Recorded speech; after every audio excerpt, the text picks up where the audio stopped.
সাকিব খানের সাথে পাল্লা ধরে ওর সাথে মানে ইয়া করে টক্কর করে যেতে পারবে। ও যে সুপারস্টার চলচ্চিত্র বলিউডের নায়ক, আর ও হচ্ছে টিকটকের বলিউডের একজন সুপারস্টার কিং খানের মতো আমি মানে এখন রাজা। এই তো মামুন বর্তমানে বর্তমানে কি মামুন কি টিকটকের রাজা মনে হয় আপনার? আমার কাছে তো মনে হয়। আর আপনি একজনের প্রশ্ন করলে যে নায়ক সাকিব খানকে টপ পেয়ে যাবে, ও হচ্ছে বিনোদনের সামান্য তো বিনোদন আনন্দ দেওয়ার জন্য, আর ও হচ্ছে সবাইকে মনে করেন চলচ্চিত্র সবাইকে আনন্দ দেওয়ার জন্য সাকিব খান। আর সাকিব খানের সাথে তো মামুনের সাথে আমি মনে করি না, তাই না? যারা বলেছে সেটা কোন সেন্সে বলেছে কথা, হয়তো তারা আবেগে বলেছে, তারা হয়তো মনে হয়তো তাদের কাছে ভালো লাগছে তাকে এই জন্য বলছে। আমার কাছে সবাই হচ্ছে আমার কাছে একজন টিকটকারে হিসাবে যতটুকু সে আনন্দ দিতে পারে সবাইকে, নায়ক হিসাবে চলচ্চিত্র হিসাবে নায়ক হিসাবে বলিউডের নায়ক হিসাবে বিশ্বের মানে আমাদের বাংলাদেশের বলিউডের নায়ক সাকিব খান। সাকিব খান তো ঢালিউডের নায়ক, আর বর্তমানে এখন যে টিকটকের নায়ক বলতে হচ্ছে বর্তমানে আমাদের ইয়ং মধ্যে মামুন হচ্ছে। আপনারা যদি কখনো অফার করেন মামুনের সাথে লং ড্রাইভে যেতে, সেক্ষেত্রে আপনি কি যেতে পছন্দ?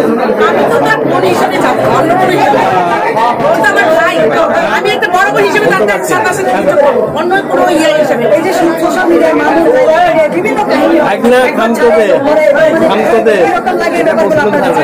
আমার কাছে আসলে কি জানি মানুষের যে কথা, মানুষের খারাপ কথা এগুলো আগে চুরি করা ভালো না, কারণ আমিও মানুষ, আপনিও মানুষ। আজকে ওকে বলছি, কালকে আমাকেও বলছি। আর এইসব মানুষকে আপনারা কখনো প্রশ্ন দিবেন না, কারণ এরা হচ্ছে আগে চলে মানুষকে গিল্লা গাওয়া, মানুষের কাছে টানা পয়সা করা, এগুলি হলো কুকার্য খারাপ। এদের কাছ থেকে দূরে থাকবেন, আর এদের কাছ থেকে কোনোদিন মনের কাছেও যাবেন না। এরা হচ্ছে মানুষের ভালো চায় না, সেই জন্য মানুষের এখন ও কি করলো না করলো সেটা আমার পাপটা নিয়ে আমি নিজের পাপের বোঝা হতে চাই না, ঠিক আছে? আমি চাবো আমি কিভাবে আমি নিজে ভালোভাবে চলবো সেদিকটা দেখবো। ওই কে কি করলো, মামুন লাইলার সাথে কি হল না হলো এগুলো দেখার কোনো আমাদের কোনো আসে যায় না। আমাদেরকে আমাদের চিন্তা করতে হবে। এখন তার গুণগান নিয়ে তার পাপ নিয়ে কি আমাদের কান্দে বসে বানিয়ে তো পাপ করছি, তাই না? আপু, মামুনকে অনেকে বলে মামুনের যে চুলের কাটিং এটা বানরের মতো দেখা যায়, এই বিষয়টা আপনি কিভাবে দেখেন? আসলে কি এটা একটা হেয়ার স্টাইল, মানুষের এটা যার একটা স্টাইল, যার চোখের একটা স্টাইল, মনের একটা স্টাইল, তাই না? আমি তো মনে করছি যেহেতু ওর ভালো লাগছে ও করছে, এখন আপনি ভালো লাগলে আপনিও করবেন, আমি ভালো লাগলে আমি করবো, সেটা যার যার ব্যক্তিগত ব্যাপার। টিকটক এবং অভিনেতার ভিতরে পার্থক্যটা কি বুঝেন? অভিনেতা হচ্ছে আপনার যে সরা জাগানো মানুষের জনগণের মন জয় করানো, আর টিকটক হচ্ছে বিনোদন।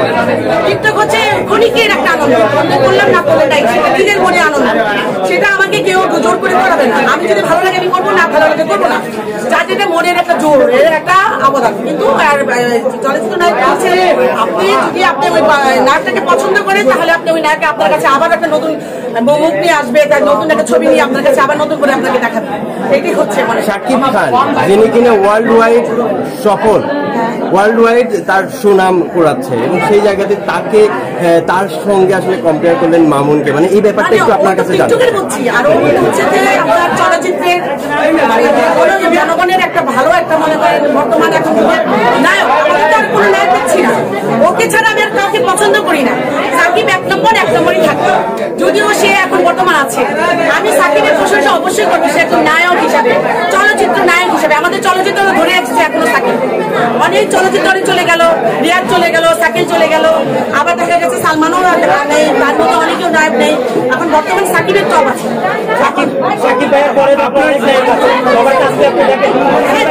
দেখছি কিন্তু আসলে রিয়াজ বলেন, অমিত হাসান বলেন, তো আপনার যে আরো আছে আপনার বর্তমানে যারা অ্যান্থেম আছে তাদেরকে আমার ভালো লাগে না। কিন্তু সাকিবের মতন অ্যাকশন দেখি না। পরবর্তী শাকিব খান মামুন হতে যাচ্ছে কিনা? না না না, সাকিব যদি চলে যায় একটা সাকিব চলে, তাই বলে এখন বলবো সাকিব সারা জীবন চলে যাবে। নতুন যদি কেউ হতে পারে তাহলে হবে, আর না হতে পারে না তো কোনো অন্য কেউ। শাকিব খান আজকে বাংলা ছবি দেখি না, তো বাংলা ছবির মতো কম। আপনি আমাকে যদি হিন্দি ছবি বলতে বলতেন তাহলে বলবো। তবে হ্যাঁ, আমি যতদিন দেখি আমার ফেসবুকে দেখি, তো আপনার কিছু দেখি, মাঝে মধ্যে দেখি। সাকিব খান আমার পছন্দ, দেখি তুমি দেখি। সালমান খানের অভিনয়